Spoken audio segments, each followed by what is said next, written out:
you. Well, good afternoon. This is the last hurrah of political conventions for this semester. Today, of course, we're turning to 1968. And as we've been talking here, almost everybody remembers that time, everybody in this room, and probably remembers being aware of what was going on, what was leading up to this thing we're going to talk about today. I just had two things I want to share with you related to this. In 1863, I was in Korea, courtesy of the U.S. Army, and I was in charge of motor transportation in the city of Daegu, which is down the southern part, a lot of mountains down there. And one morning in the spring of 1963, two young special forces Green Beret officers came in with orders saying, we need to commandeer a Jeep for 3 days. So gave them their Jeep. They hopped in. They had no packs. They had just their fatigues, drove off into the mountains for 3 days. And I think that was to learn to live off the land, because they were going as advisors into the northern part of South Korea. And when they came back, they went to the officers' club that night and got in a big fight with some of the other officers on our base, because they were kind of throwing their weight around. You know, they were going to be hotshot soldiers. And one of them said, "All I want is the CIB, Combat Infantry Badge." Well, in the next couple of years, they really got it.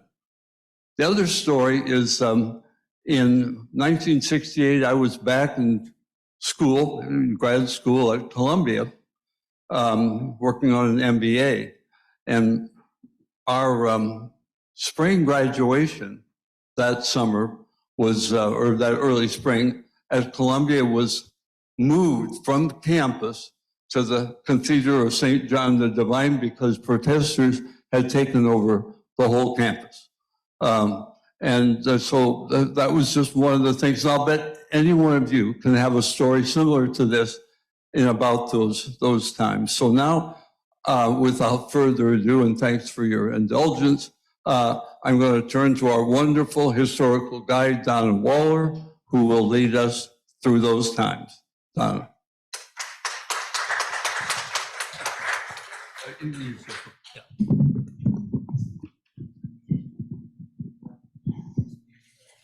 Good afternoon, everybody. I'm not sure I'm going to lead you through these times. I was just sitting up here confessing that, this is anecdotal, but I taught American history at Santa Fe for about 100 years. And when we got to the chapter on the 1960s, I always gave it really short shrift in my lectures. I didn't spend a whole lot of time on it. I kind of made up for it, and you'll see, by talking a little bit about the late 1950s, which was a kind of an easier thing. But part of the reason for that is that I'm a product of social movement politics. I'm a graduate of Barnard College. I was on the Columbia campus from 1963 to 1966. And then I got married to a guy that was at the University of Chicago Law School. And Barnard was kind enough to allow me to be a student at large at the University of Chicago for my senior year. So I spent 1963 to 1967 on two of the most radical campuses in the United States. And I still, having engaged in social movement politics, I still sit around and ponder things like, did the demonstrations shorten the war or lengthen the war? This is the first time I've not been able, oh my goodness, that must be mine. And I thought it was turned off. Take it away. It's terrible. I'm sorry. No one ever calls me on that phone either. I think of that as my texting machine. It can't be anybody I know. I'm sorry. That's terrible. Right? Oh no, that's embarrassing. So this is the first time that I've actually had to focus hard on that part that was my own life experience. And when I was looking at the photographs that you guys are going to see, I thought, wow, I'd forgotten there were like so many of us and things like that.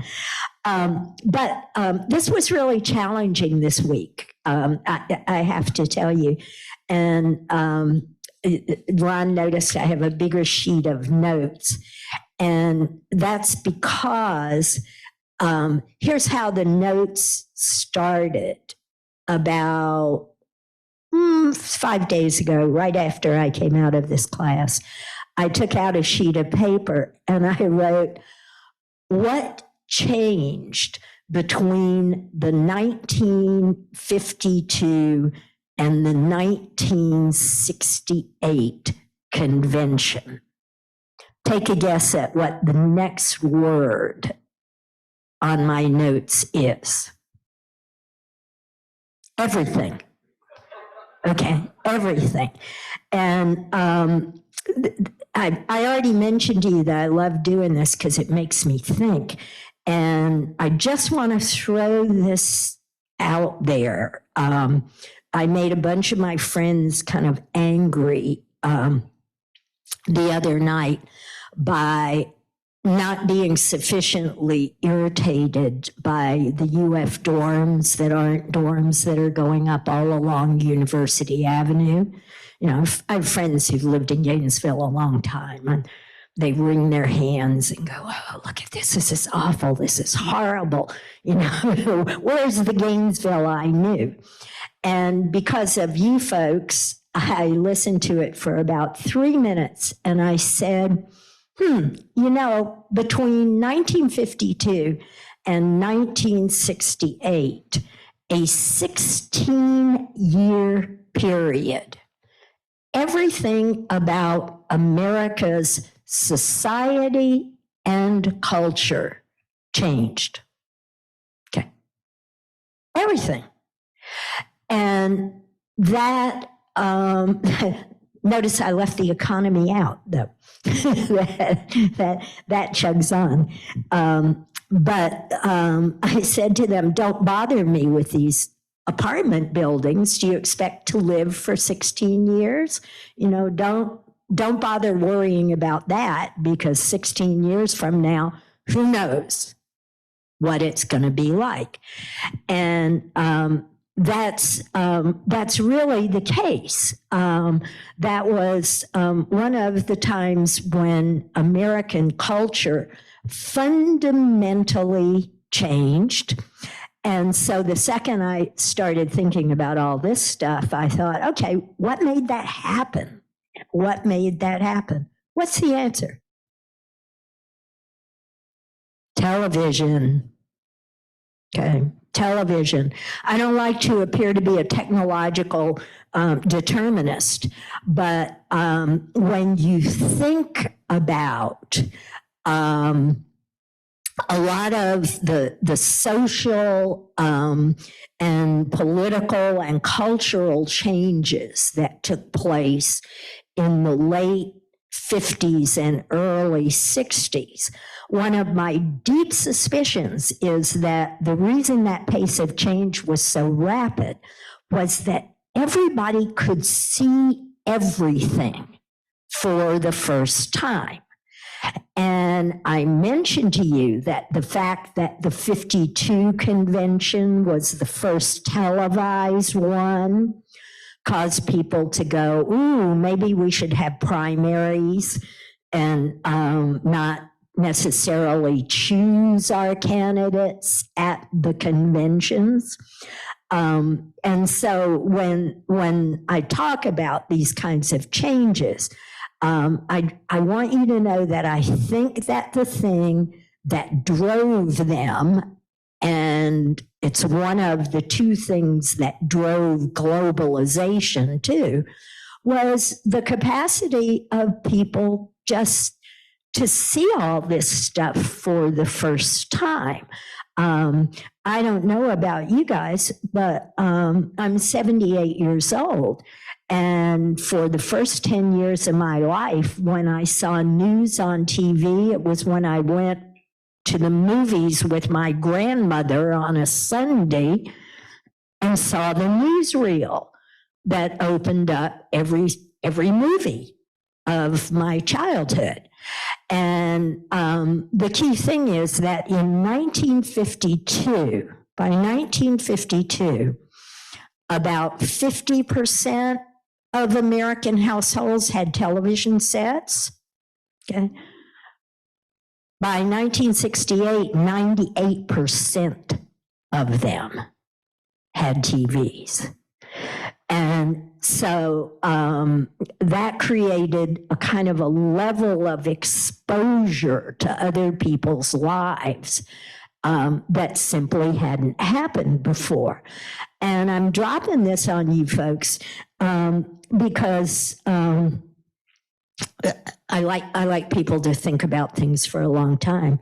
So just imagine what digital media is doing. Not only can everybody on the planet see everybody all the time, but they can do it instantaneously now.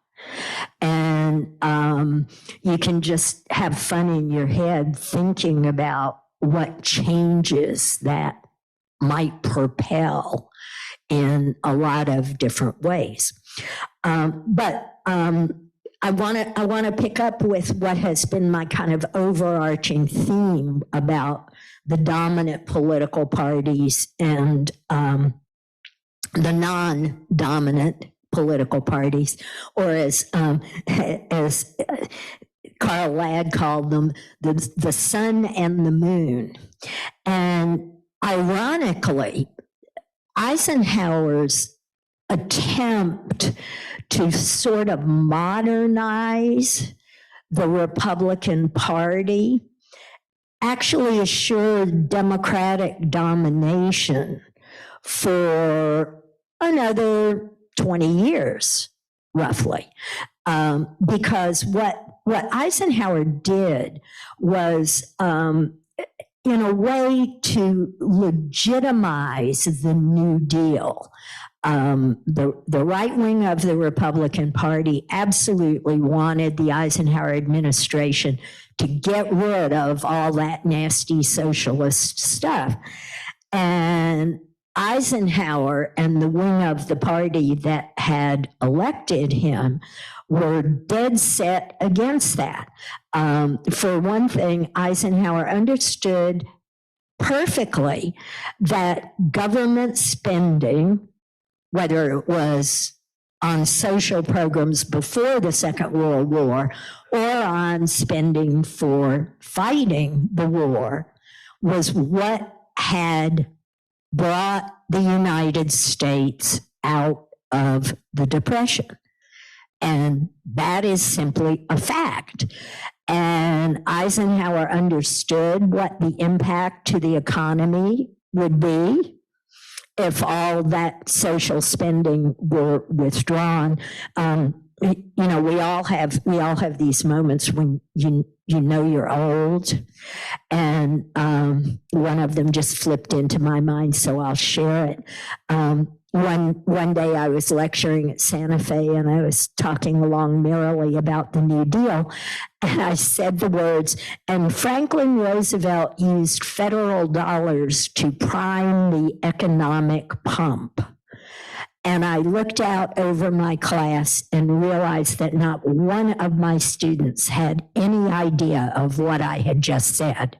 I might as well have been speaking a foreign language. And I indicated to them that I grew up in a time when people actually had pumps and I knew how to prime them, but that was lost knowledge.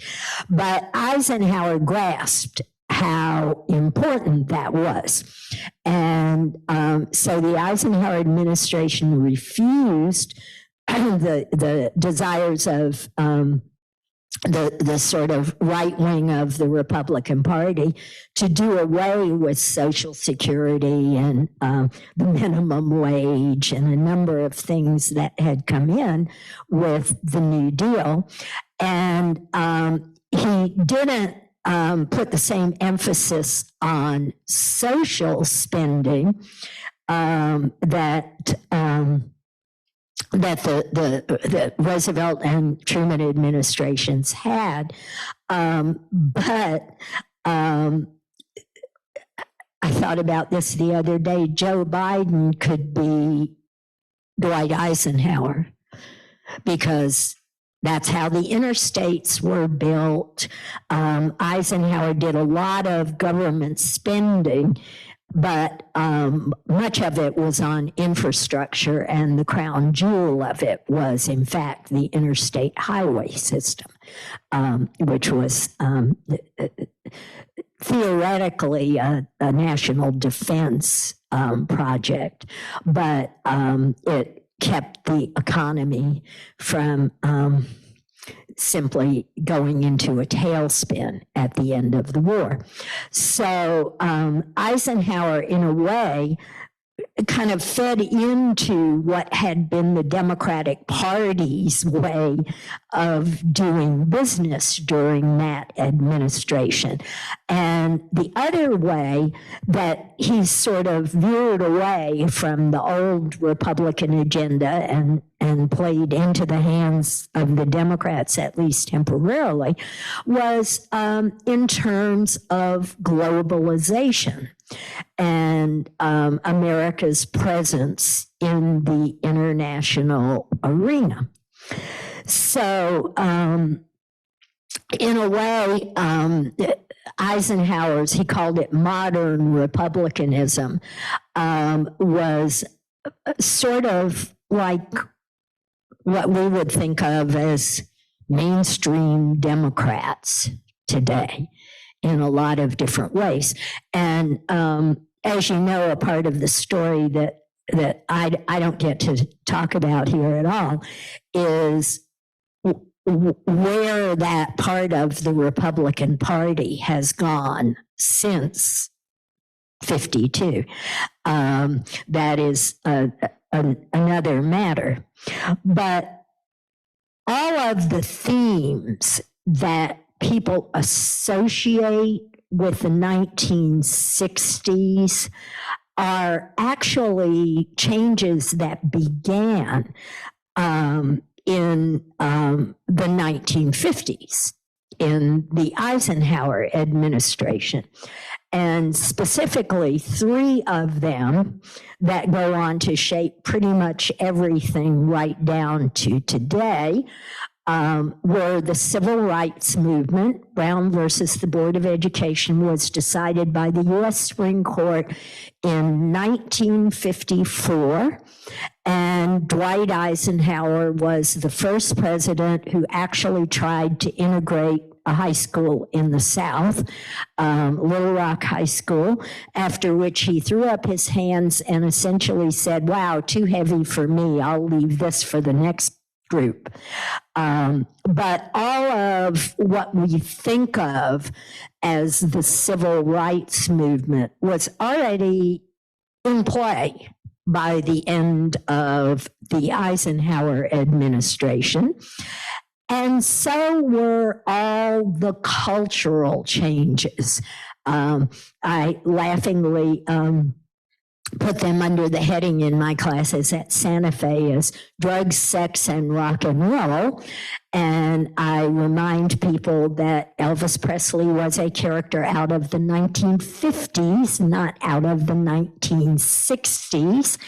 And that there weren't hippies, but there were these people called the Beats who began to put out some stuff that influenced a lot of people.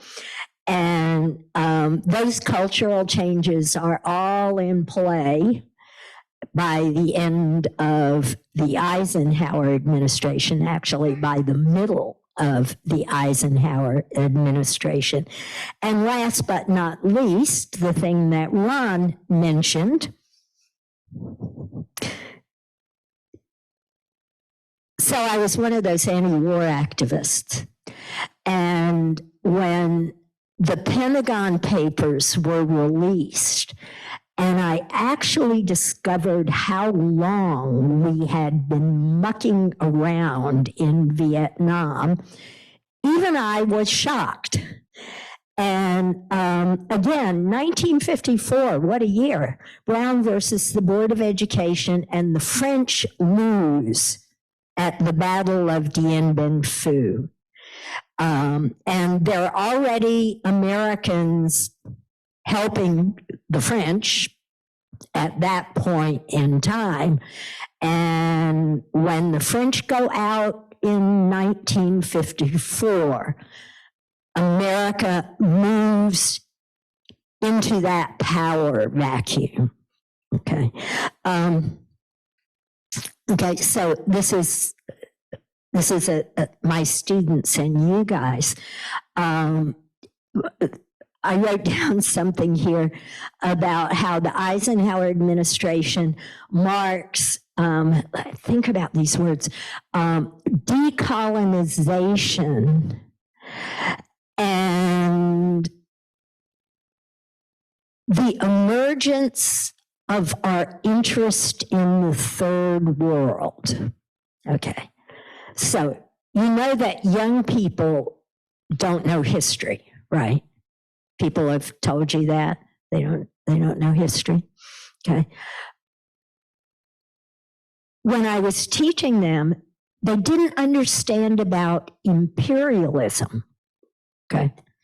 Decolonization. I had to stand in front of them and say, you know, Jamaica only became an independent country in the 1960s. It was like 1966, I think. 64, thank you. Before that, it was owned by England, and my students would look at me as if I were like fallen off another planet or something like that. If you don't take a history course, the whole history of European imperialism all over the planet for 400 years is like this gap in people's brains. And that makes it really hard to talk to them about Vietnam.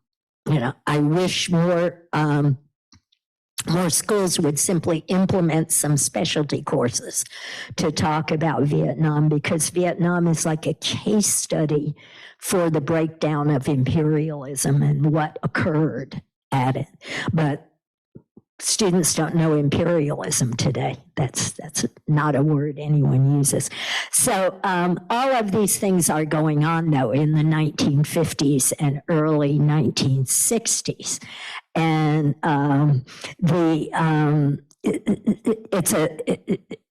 it's a kind of a condition that American foreign policy planners have never dealt with it. But the first formal U.S. military advisors go to Vietnam in the 1950s. So we are already at that point in time, when not waist deep in the big muddy, but we have a toe in there for sure. So all of these things start happening in the late 1950s, and TV makes it possible for average Americans to see these things for the first time. I had a lecture that I used to give in my classes about the late 1950s and cultural change, and I called it my hoodie boy lecture. Elvis, James Dean, Marlon Brando. Okay. I grew up in the nicely censored 50s, and so I had this lecture. But I used to tell my students, I listened to 45 records. The first one I ever bought was Elvis Presley's Blue Suede Shoes and Hound Dog. Right. And my parents listened to it. And then Presley appeared on the Ed Sullivan Show. Guys remember that? And I watched it with my father.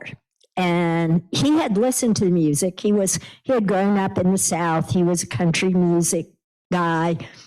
He was kind of okay with it. So we watched Elvis Presley on that famous show on the Ed Sullivan Show. After it was over, I said to my father, "What did you think of that?" He looked at me and he said, "Never date a boy that looks like that." And that, in a nutshell, is what TV did, right? My parents had not seen rock and roll as a threat until the moment they saw Elvis Presley on television. And then they went, uh-oh.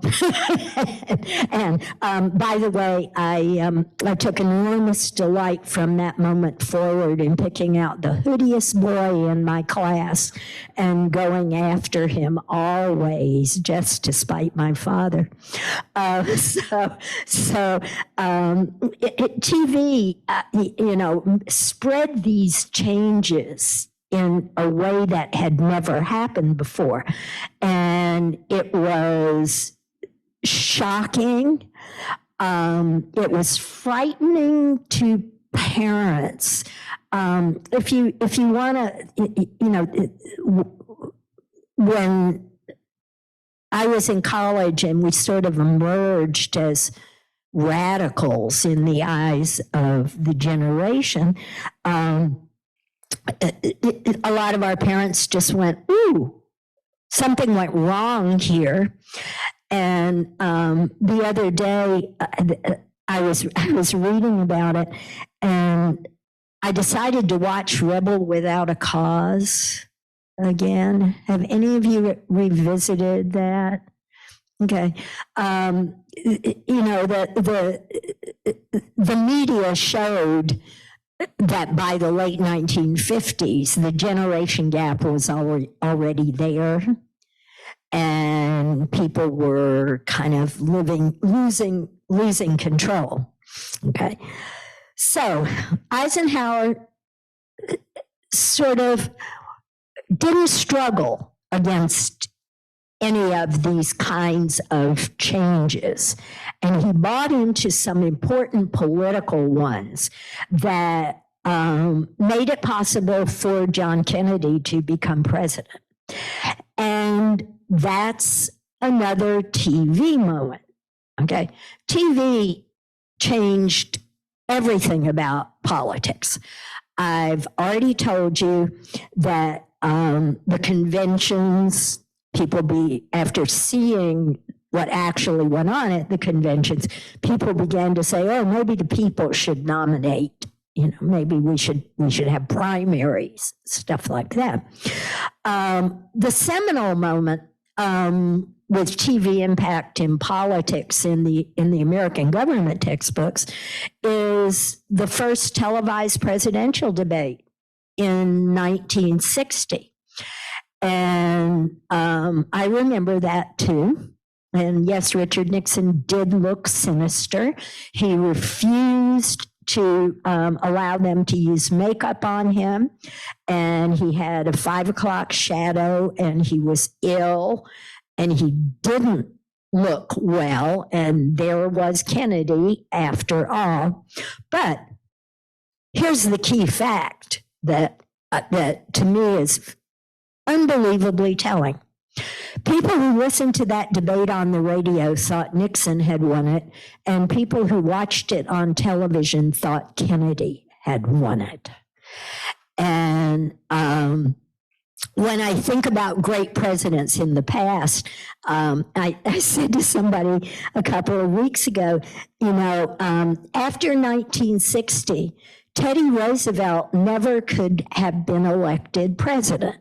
He was funny looking, and he had a voice like Chip and Dale on helium, okay?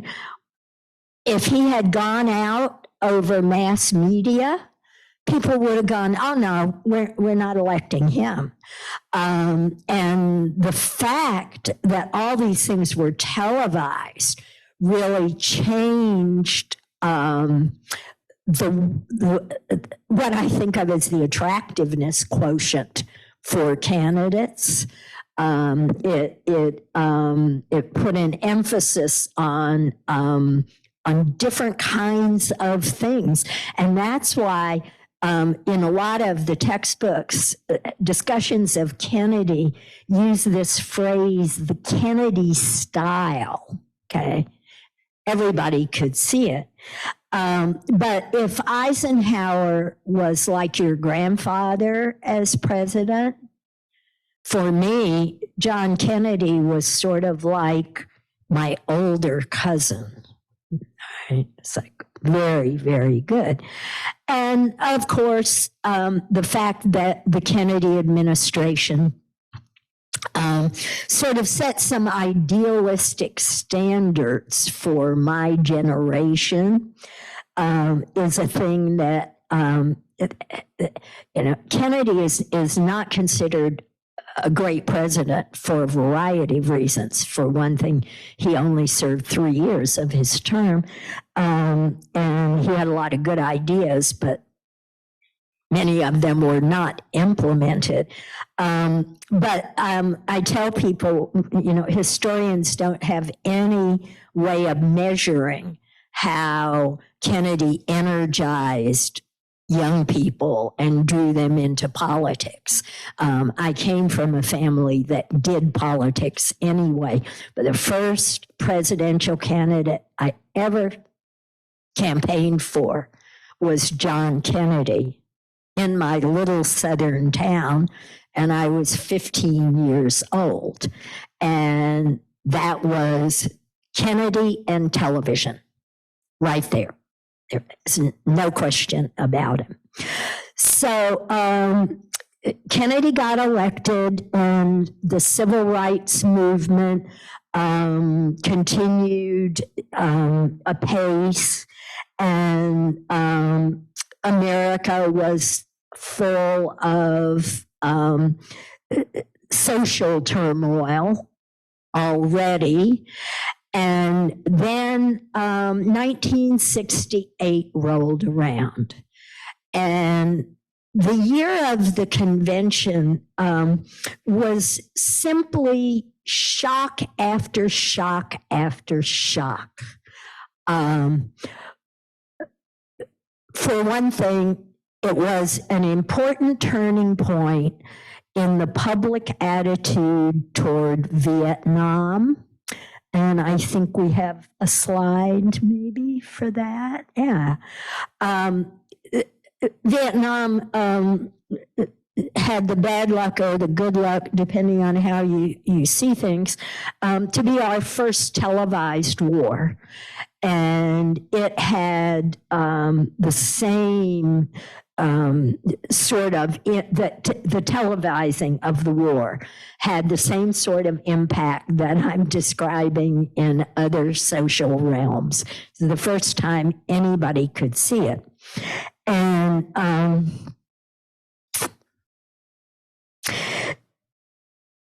if you wonder about trust, Americans don't trust their government very much. I'm getting ready to go over to the Women's Club on Wednesday and give a talk about patriotism. And in America, because we're because we're the first new nation in a lot of different ways. Patriotism sort of equates to loving your government here. You know, that's really all we are, is a set of political ideals. We've always been all religions, all races, hundreds of nationalities. If you think about what holds us together, there isn't much defining us, but subscribing to a set of political ideals and arrangements. And if you want to know what those are, my favorite's the Declaration of Independence, but you should take a look at the Constitution too. I never thought I would see a moment when the Constitution would be under attack, but it actually is. When I was growing up, conservatives loved the Constitution. They didn't want to change all that stuff. But there's not much for Americans that holds us together, except subscribing to certain kinds of governmental ideals. And otherwise, we're just the place people can come and get rich or whatever, but can't do much with patriotism without government. So that set me to thinking about the low, abysmal level of trust in government that people have now. And when that started to happen, and political scientists know a lot about political behavior. So that's a question that has a real clear answer. It begins with Vietnam, and that sets the ball rolling. And the thing that is a critical moment in that declining trust is the Tet Offensive in 1968. We had been told that we were winning the war. There was light at the end of the tunnel. It would all be over soon. So all the anti-war, and you can flip through a couple of those, all the anti-war demonstrators can just go home. And then in 1968, at the end of January, the Viet Cong took every major city in South Vietnam. And it was all televised. We all saw it. Everybody knew that the government essentially had lied. The draft had already begun causing chaos and trouble. My partner joined the Navy because they stopped one roll away from his birthday in the draft lottery. And people in our generation sort of lived under that fear for quite some time. And the Tet Offensive let everybody know in 1968 that this was not going to be a quick and easy one. Okay, so next, the draft, right? One of the questions my students used to ask me is how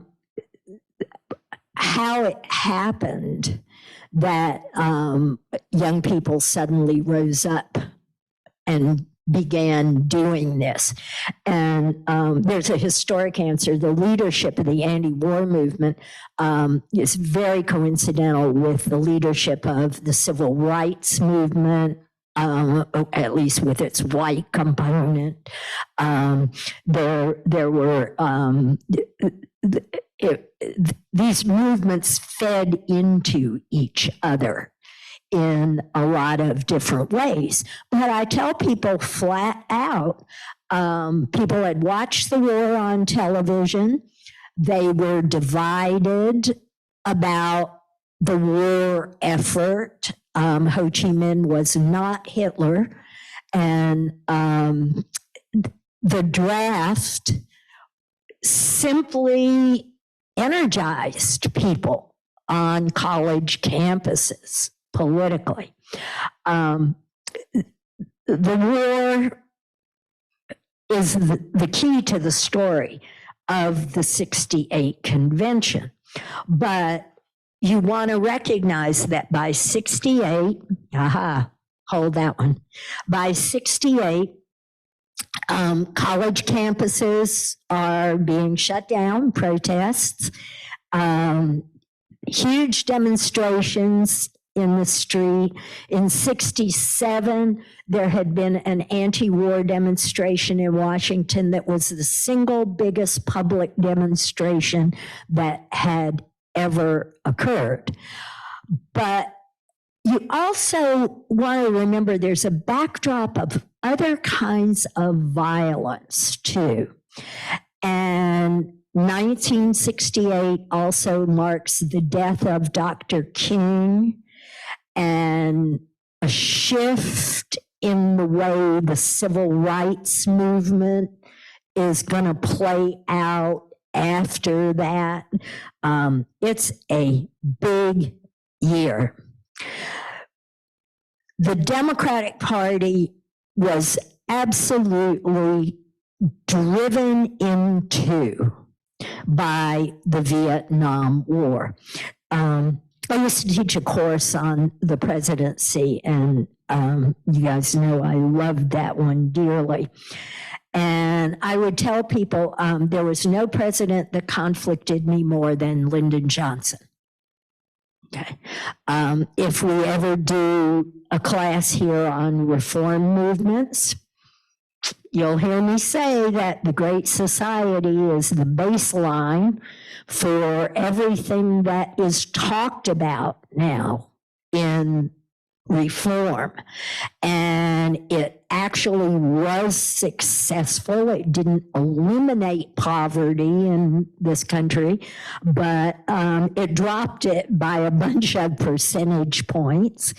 And in many ways, it's the culmination of what the progressives and the New Deal had moved the country totally toward. Okay. That's Lyndon Johnson, the great president. The Vietnam War killed reform dead, just like World War I had killed it dead for Woodrow Wilson. Although, you know, probably you guys know this, at the beginning of the war, Johnson said, you know, we don't have to cut back on domestic spending. We can have guns and butter, was exactly what he said. And was that crazy? No. Brace yourself for this. At the point at which Lyndon Johnson made that statement, the American economy was growing at a rate of 28% a year. Can you imagine that? For young people's lifetimes now, it's never grown more than 3, 4, 5%. At the beginning of the Vietnam War, the American economy was growing at a rate of 28% a year. How did they do that? So Johnson was right. You could have continued at least for a while. But the war dragged on. Our presence went from 50 troops to 5,000 troops to thousands of troops to ultimately millions who cycled through Vietnam at the height of the war. And the Democratic Party was driven in half by it. I skipped over 1964. For those of you who are interested in the issue of the rise of the conservative wing of the Republican Party, you want to pay some attention to Barry Goldwater and the rise of the conservatives in 64. But Johnson beats them handily. But by 68, the Democratic Party is in shambles. And a senator from Minnesota, Eugene McCarthy, decides to challenge Lyndon Johnson in the New Hampshire primary in 1968. New Hampshire was the first, always then. And the irony of that is McCarthy didn't even win. Okay, didn't even win. But a bunch of college kids cut their hair, shaved their beards. The rallying cry was "Be clean for Gene," and canvassed all over New Hampshire, and came close. It came close to winning all of New Hampshire's delegates. And for a variety of reasons, and I think McCarthy's showing was part of it, Lyndon Johnson, the most powerful sitting president in my lifetime, went, "No, I'm not running again." And this isn't in my opinion. I've thought a whole lot about why that happened. I watched that on television. Anybody in this room remember it? He came on TV and I couldn't figure out what he was going to say. It never in a million years occurred to me that he was going to say he wasn't going to run again. It simply took me by surprise, totally. And I've spent a lot of time thinking about why he made that decision, reading what he actually said about it. Why? One of the things he said was he didn't think there would ever be a settlement with the war as long as he was president, that he had made mistakes and there had been enemies, and he didn't feel like he could do it. But I have always thought this: Lyndon Johnson loved the Democratic Party more than anything in the world. And I don't say that lightly. If you read a biography of him, you'll understand why I would say that. And I think he understood perfectly well that this was all tearing his beloved Democratic Party apart, and that he had to get out of the way in order for it to be able to heal itself. So Johnson decides not to run, and into that breach comes somebody who's been waiting in the wings all along, namely Robert Kennedy, who appears to be the front runner going into the convention. He is everyone's favorite. He is a critic of the war. He has even come out and said at this point in time that his brother was prepared to withdraw from Vietnam before he was shot. And there's some evidence that that was in fact the case. But Robert Kennedy immediately comes forward. He was never willing to challenge Lyndon Johnson, but the second Johnson was out of the way, he was absolutely the heir apparent. That was ratified by his winning of the California primary. And then he was assassinated again on television right in front of the entire country.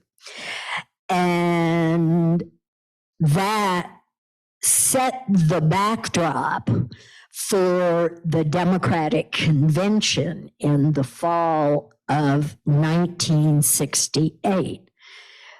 The sitting president of the Democratic Party had said, "I am not going to run again." Okay. The front runner had been assassinated.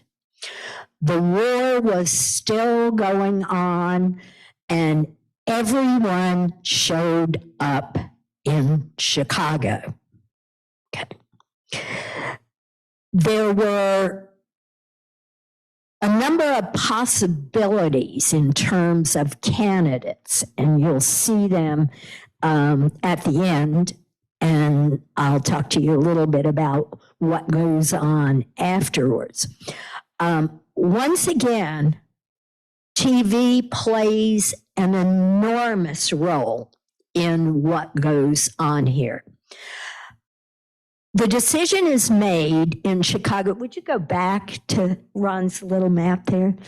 A thing that turns out to be critical is that the city of Chicago, run by one of the last real big city party bosses, the senior Mayor Daley,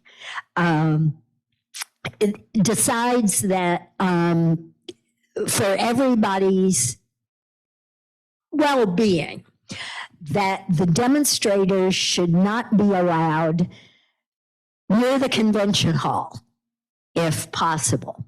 And that's what this map is, okay? The convention site is here. The demonstrators were theoretically to be confined to the area around Grant Park, where many of them had camped illegally and stuff like that. And the idea was that they could do their protests there and leave the convention alone. By that time, now you can go on. By that time, welcome to Chicago. By that time, the protesters were not into paying attention to these kinds of orders. Oh, okay. I forgot about this one. This is the interior of McCormick Place, where the convention was. It had been there long enough that they literally had livestock shows there in the 1800s. It's been renovated now. It caught fire relatively recently. Next one. As you can see, the number of protesters that showed up shocked the city and the Democratic Party, and you get a sense of that here. And here they are mobilizing, and then they decided that they were going to the convention site. When they arrived at the convention site was ringed with National Guardsmen, but with the Chicago police force. And do you guys remember the tenor of the country at this point in time? Okay. When I used to try to talk to my students about what came to be called the generation gap in the textbooks, there's absolutely no way to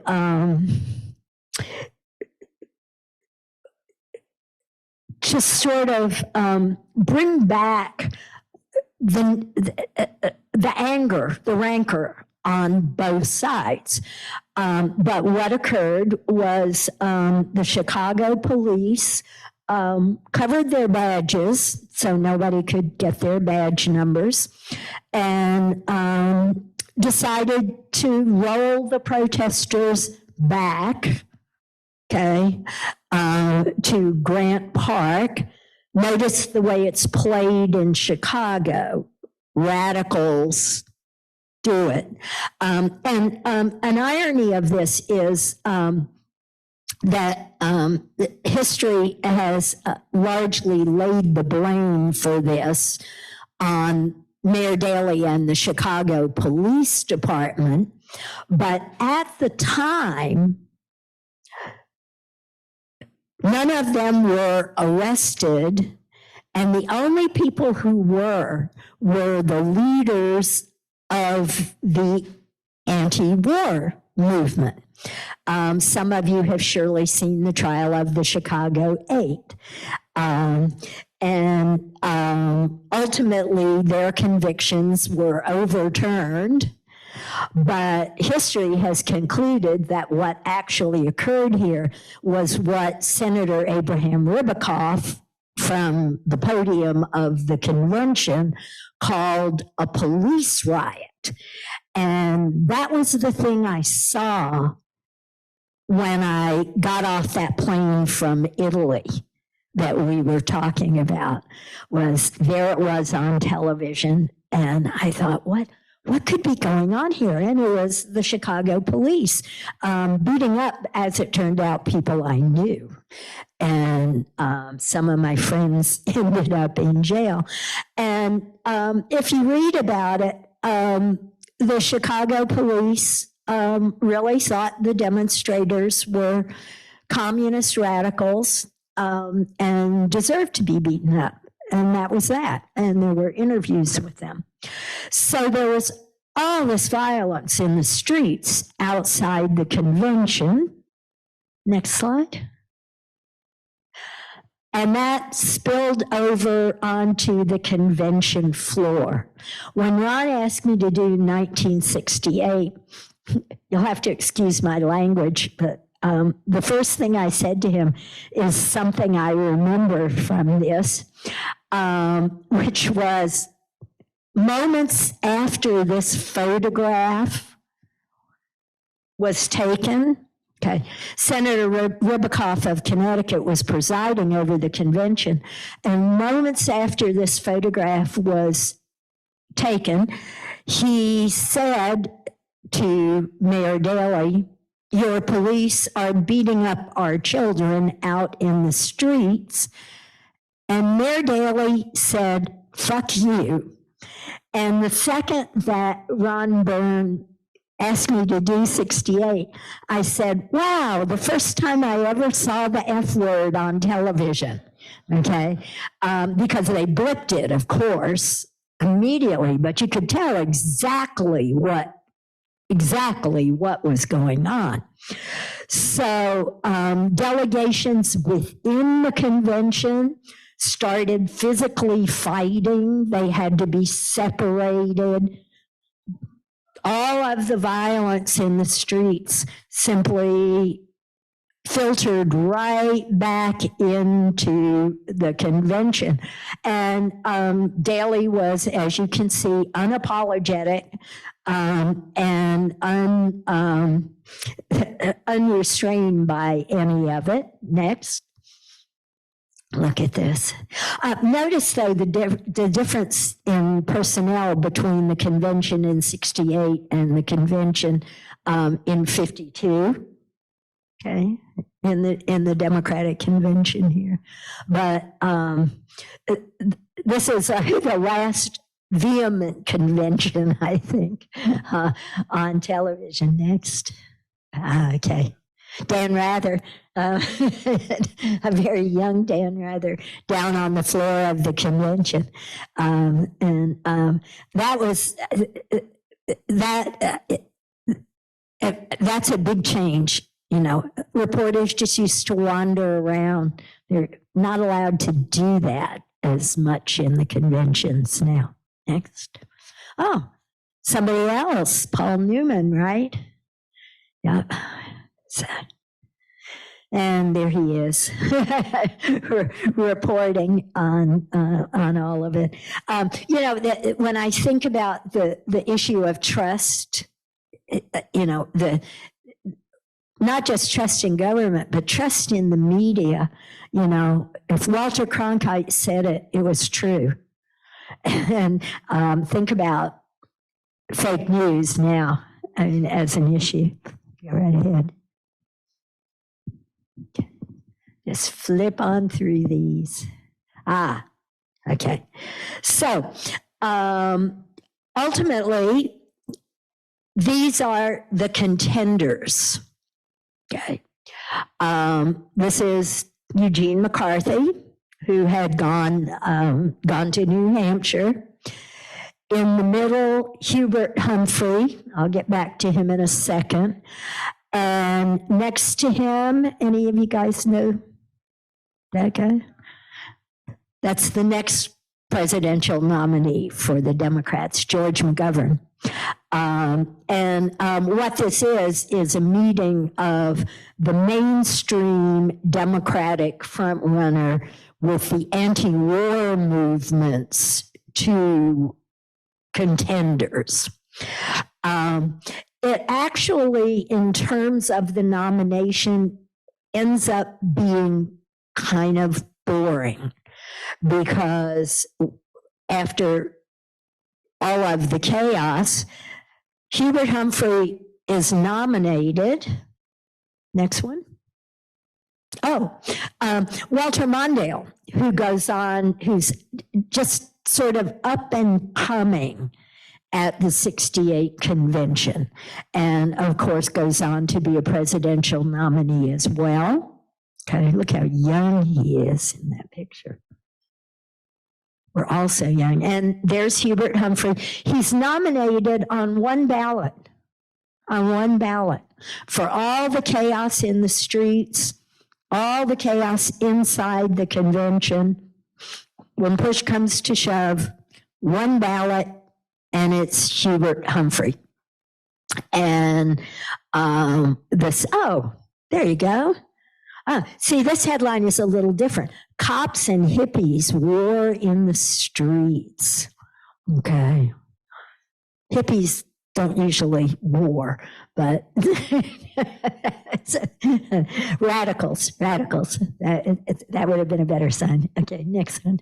That's it.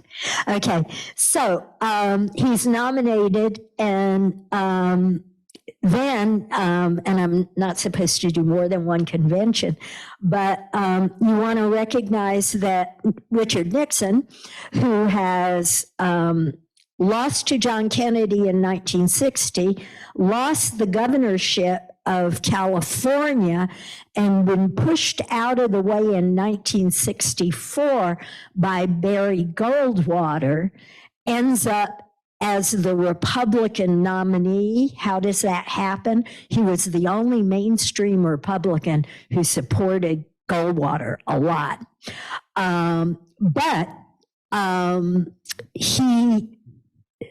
Hubert Humphrey does not run a bad campaign, and he's not a bad guy.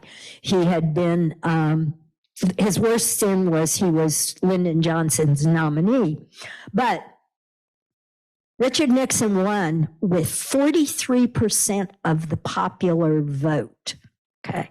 You want to remember George Wallace, who took 13% of the vote, and mostly away from Democrats. So it goes on and it ends that period of Democratic dominance. That's over. Thanks, Donna. Thanks very much. Hello. Yeah. Anyway, we're running a little late, but if there are any questions, let's take a couple. I think this. Oh, it is working. Okay. Any questions or comments? Okay, just a few. Thanks for your patience. This has been fun, huh? You have to talk really close.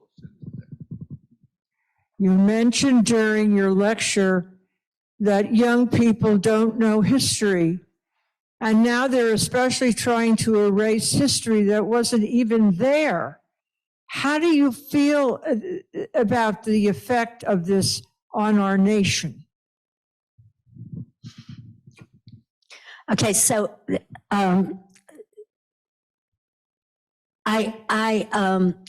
was taught by one of the greatest historians that America ever produced, John Hope Franklin.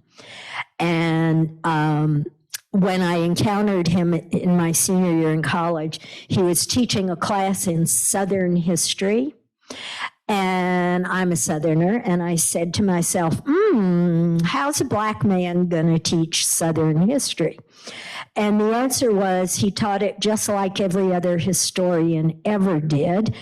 And what he said is it's the job of historians to tell people what happened, to tell them the truth, and then they can argue about the whys and the subjective parts of it. But that's what I think. History is history. You know, these things happened. Okay. All of these things happen. And it's the job of historians to tell that story. I mean, that's what I do, you know. I always have a narrative, and that's, to my way of thinking, what history is about, is you take those facts, and they are facts, and you put them together as a narrative. But I tell you right now, you can't tell American history without talking about slavery. You know, I mean, what on earth? You know, the American Civil War is the single biggest event in American history. It's like, I find all of this, I find it puzzling, to be honest with you. Before you guys go, because we're talking about conventions, can I just say something about the 1972 convention? Right. Because everything's been different after that. In 72, the people who were in the streets were actually delegates, and they succeeded in nominating George McGovern, who lost bigger than any other Democratic presidential candidate ever. Okay, matter that told me a lot about the country. But, and he was honest. He said, you know, somebody said to him, how are you going to end the Vietnam War? He said, I'm going to send the ships over there. I'm going to put the American troops on them, and I'm going to bring them home. And that cost him the election right there. But what happened was conventions changed. In 72, the Democrats changed the rules. They had twice as many delegates as they had ever had before, and they put in rules about diversity, Jenny, and the shape of the conventions changed. The other thing that happened was campaign finance laws changed in 72. And in the wake of that, a number of more states put primaries in. And so if you think conventions are different now, they're different after 72. After 72, there has not been a convention where there hasn't been a clear front runner, and the conventions have mostly been to get the party people ready for the general election. They don't actually nominate anymore. And 72 is really the turning point in that. I think we are going to have to wrap up here. Thanks for coming, all of you. We've appreciated doing this, and we've appreciated having you here. Thanks. We'll see you again soon.